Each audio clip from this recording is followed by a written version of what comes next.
Dear colleagues, I'm happy to see you again and happy to welcome you in Armenia again. First of all, I would like to take this opportunity and once again express our appreciation to the organization for continuous and very important support to our democratic reforms. We successfully cooperate within the action plan, which, by the way, thanks to your efforts, was adapted to this humanitarian situation following the exodus of Armenians, post-displacement of Armenians from Nagorno-Karabakh. Now we also have the comprehensive response component for the action plan. That would be a very instrumental thing to help to integrate these people into society of Republic of Armenia, to keep them in Armenia, because our position is if it's not possible, if it's not secure for them to, then not encouraging them to be, should aim at keeping them in Armenia, not allowing them, not encouraging them to go elsewhere.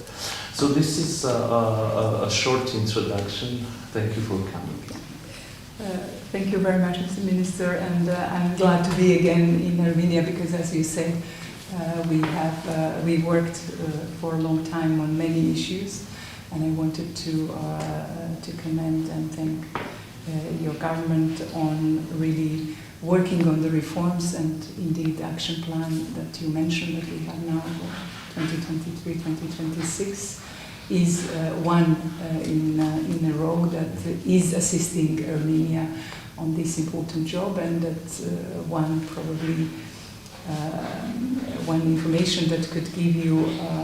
an idea how much the member states of the Council of Europe are dedicated to the action plan and to developing relationship and dialogue with the Council of Europe and Armenia, is the fact that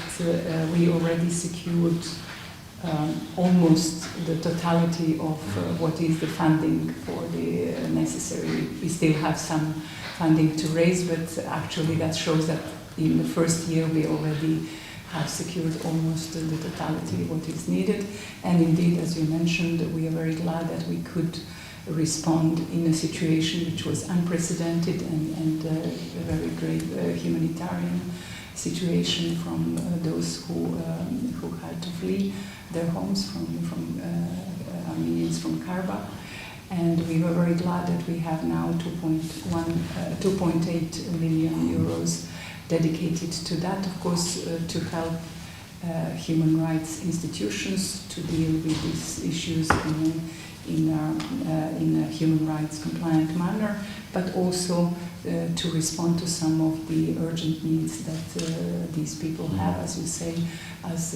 for the moment they are in the Republic of Armenia, and for the moment there is no visible sign whether they have safe and dignified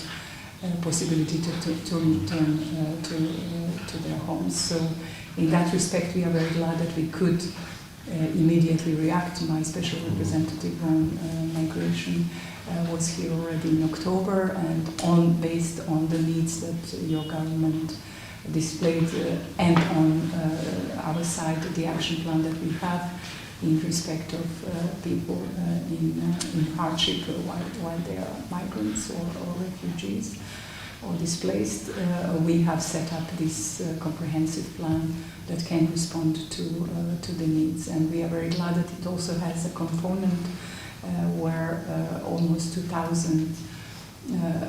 medical workers who have fled their homes could find employment, but also at the same time help people with their psychological or other needs that they might have in this hardship situation when they are there. So we are very glad that we could be able to readjust our action plan for the urgent need that Armenia had at that moment, and therefore I'm very glad that we can put in place that very immediate response from Council of Europe.